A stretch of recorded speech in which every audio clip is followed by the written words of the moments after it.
e vamos cair já o que é a tese, né?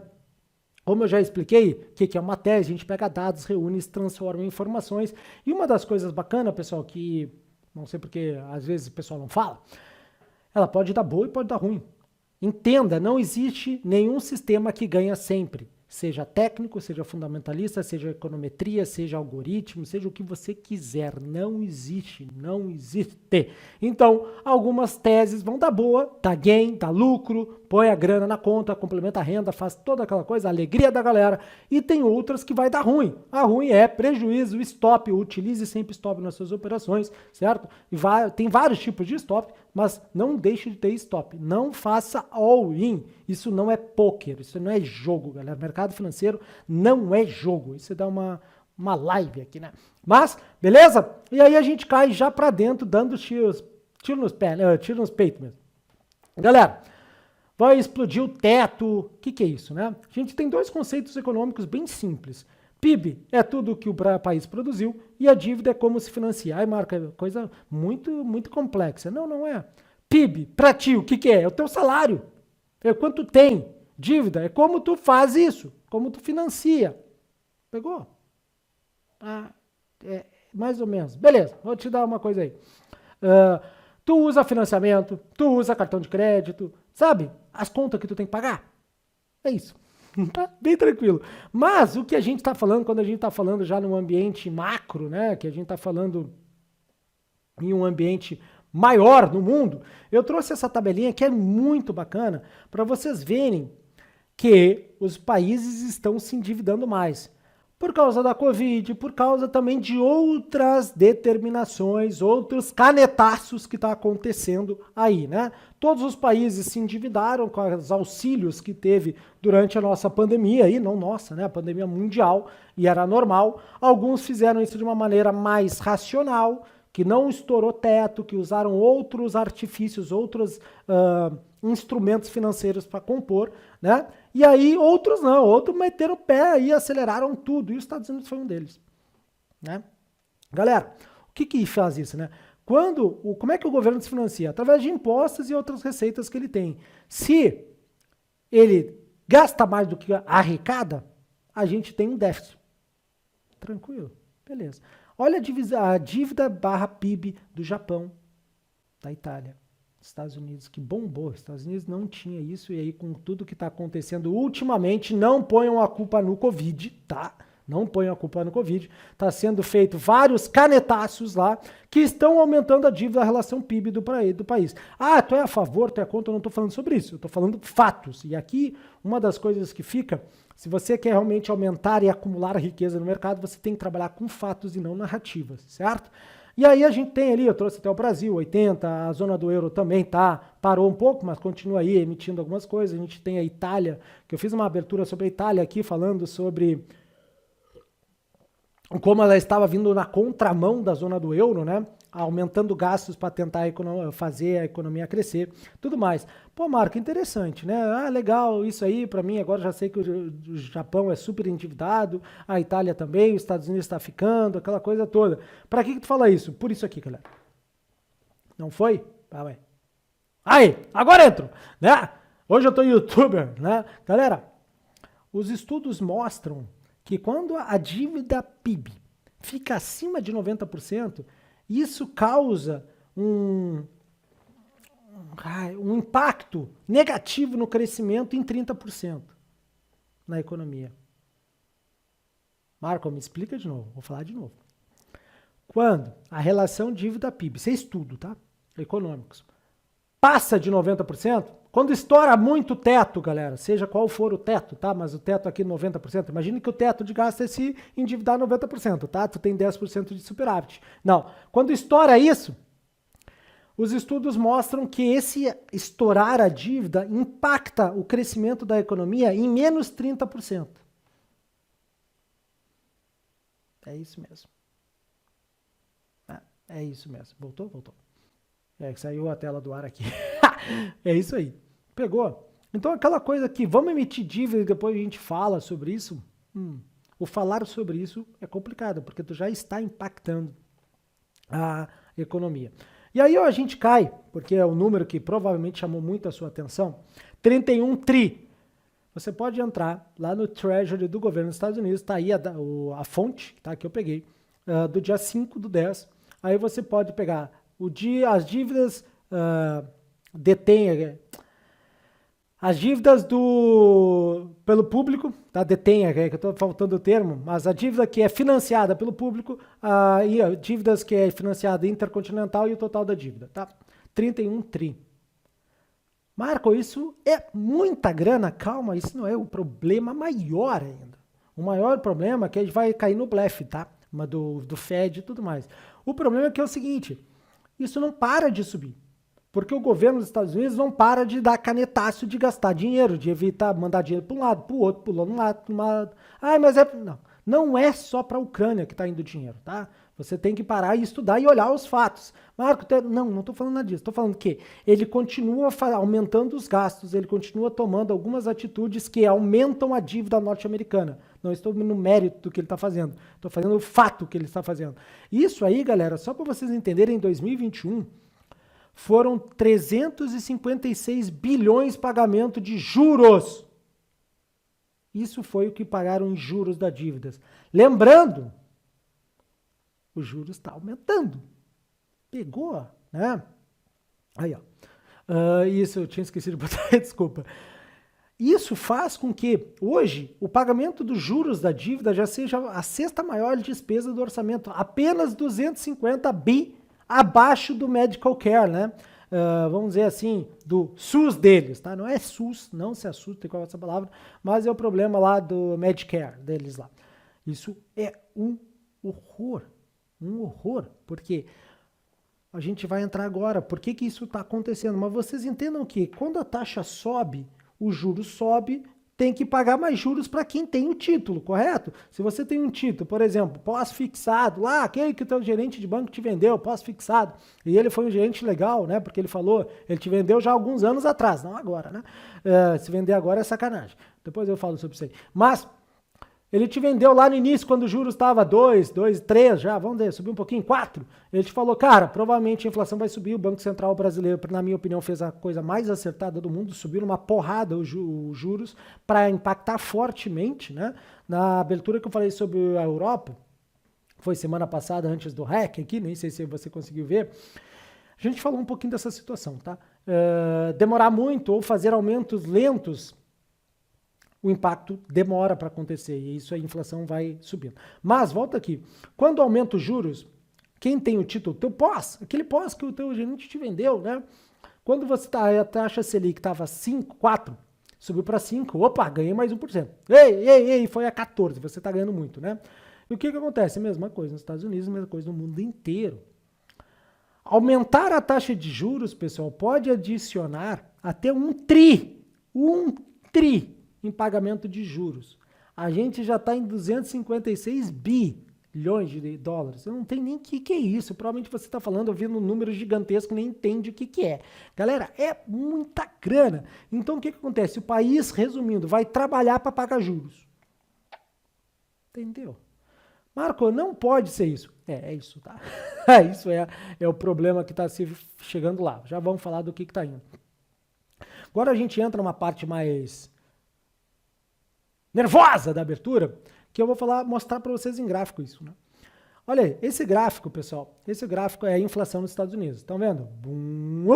No mundo todo está acontecendo, não é no Brasil só, eu acho que todo mundo já entendeu que não é só no Brasil, a inflação ela é mundial, e como eu expliquei lá na época do Griezmann e tudo mais, dos Estados Unidos, o que eles fizeram? Os Estados Unidos, como é a moeda, aqui tem ouro, aqui tem joinha, aqui tem ouro, tá? O que os Estados Unidos faz? Como os Estados Unidos ainda é a moeda depositária do mundo, a moeda mais importante do mundo, os Estados Unidos consegue exportar um pouco maior parte da inflação dele para o mundo, por isso que afeta o mundo inteiro. Tá? Os críticos de ter uma moeda única dominante é isso. O país ele domina, como já foi feito lá atrás e foi quando ele quebrou o Brasil, boa parte. Fiz uma abertura sobre isso aqui também, volta aí e assiste a abertura. Né? Se você quer entender mais sobre isso. Então, a inflação está subindo. O que faz um banco central quando vê a inflação subir? um banco central sobe a taxa de juros. É isso que o nosso Banco Central e no mundo todo, com exceção do Japão e a Austrália, demorou pra caramba e agora não subiu tudo que precisava subir, né?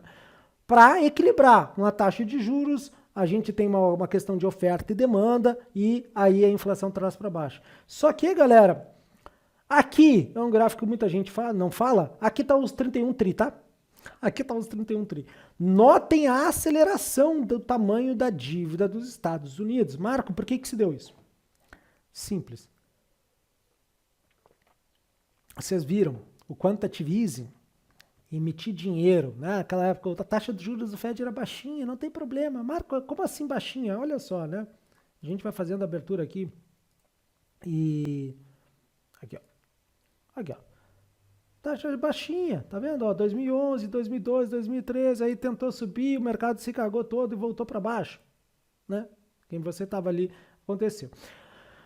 Galera, taxa baixa emite dívida. Lembra quando a gente falou das fintechs aí passando problemas? É isso, o dinheiro custa mais caro, então aquele arroxo que tava monetário, que tava para todo mundo o dinheiro, começou a complicar. Mas ninguém se importava naquela época. Vamos meter quantitative easing, vamos meter quantitative easing, vamos meter quantitative easing, dinheiro para todo mundo, barato, aquela coisa toda, vamos inflar e tudo mais. Bom, a conta chega, galera, a conta chega. Sempre a conta do cartão de crédito chega. Eu costumo dizer aqui para os meus alunos, né? Cuidado, então faça investimentos inteligentes, né? E aí, esse aqui é um site muito bacana que tem nos Estados Unidos. Eles têm essas coisas, tá? E eu trouxe para vocês um print do que tava. Isso aqui é que nem o nosso impostômetro que tem lá em São Paulo, né? Ele fica rodando por segundo, atualizando. Aí que você já vê os 31 tri de dívida.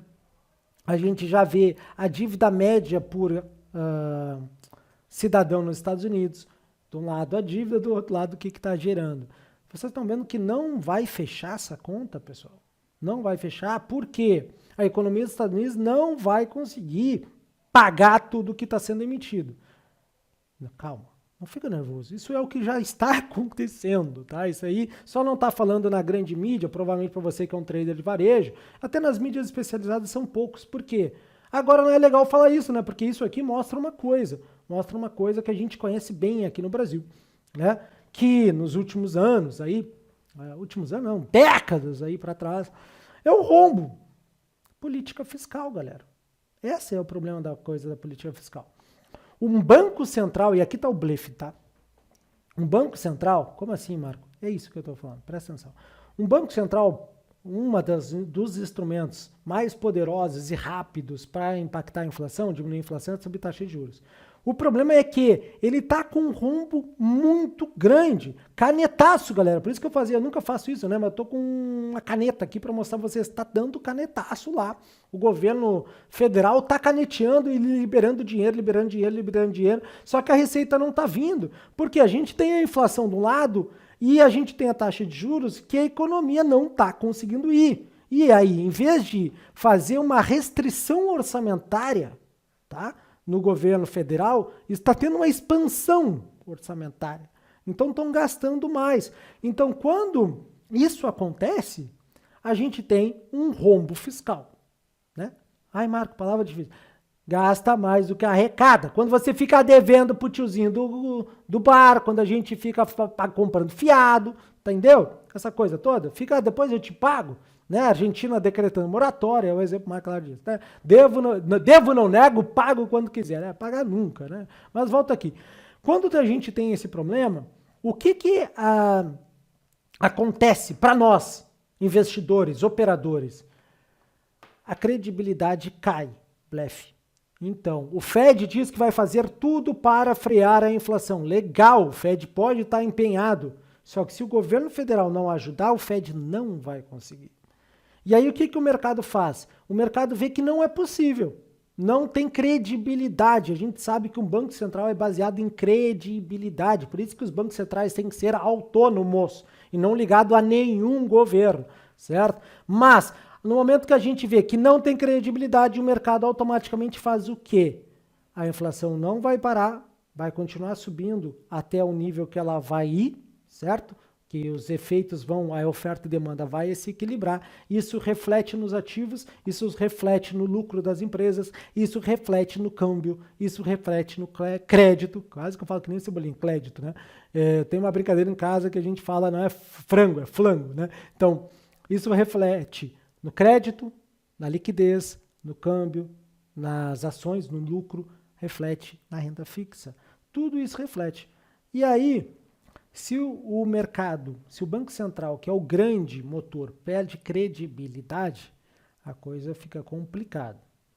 Complicada somente para quem não tem estratégia. Porque a gente, como investidores inteligentes, a gente consegue fazer investimentos tanto para faturar, para ganhar na alta quando o mercado está subindo, como fazer na baixa quando o mercado está caindo. A gente entra vendido na coisa, certo? E uma das coisas que a gente já está acabando aqui, né? A gente vem para olhar gráfico, né? E aí a gente tem o famoso S&P 500 que eu venho trazendo semana a semana para vocês há muito tempo, Deu ombro, cabeça a ombro, que é aquela linhazinha pontilhada vermelha que eu trouxe lá. Deu alvo, galera. Gente, eu marquei para vocês agora, vocês podem ver esse monte de flechinha, isso se chama pivô de baixa. Aonde foi o pivô de baixa essa semana? Exatamente na zona de 38,25. Certo? Eu olho para cá porque a tela é maior aqui, tá? 38,25, que a gente já tem traçado no nosso gráfico há muito tempo atrás. Ah, é? Tá mentindo. Todas as aberturas são gravadas, então você pode voltar e dar uma olhada, tá? Então, antes de bater ali, a gente já tinha traçado. O que isso diz? Se você é nosso assinante, você é nosso membro da nossa MT, você sabe o que a gente procura nessas zonas. Isso não são só zonas de suporte e resistência, são o que eu conheço, aprendo, ensino e falo zona de confluência de fatores. É muito maior. Marco, dá uma palhinha? Galera, eu botei aí um monte de ponto de interrogação para vocês na zona de 35,04. Será que vai bater lá? Será que não vai bater lá? O importante é sempre ter uma tese. Se não bater lá, onde o mercado pode ir e aonde eu vou buscar entrar e sair. Tudo isso é o que a gente trabalha na MTBR. Vamos concluir? Então vamos concluir. Galera, você tem que sair daqui com alguma coisa bem clara na sua cabeça, né? Na sua tese de investimento. Seja ela técnica, como a gente viu agora, ou seja ela um pouco mais baseada em economia, macroeconomia e fundamentalista. Dívida nacional fora do controle afeta o crescimento. Fed tem um grande problema com a dívida do governo. Por quê? Ele tem a dificuldade de tentar domar a inflação devido aos gastos que não param de subir. Cuidado com o possível blefe do Jeremy Powell, né? Cuidado com o possível blefe. Se não houver do outro lado, ele vai ter que subir a taxa muito para falar a taxa real, já expliquei em outra alternativa, e aí, galera, o bear market pode se prolongar por um bom tempo, certo? Mas, contudo, entretanto, nós que somos investidores inteligentes, a gente sabe que só se desespera quem não tem estratégia. Essa é uma frase minha da MTIM desde que eu fundei a MTIM, certo? Então, é isso aí.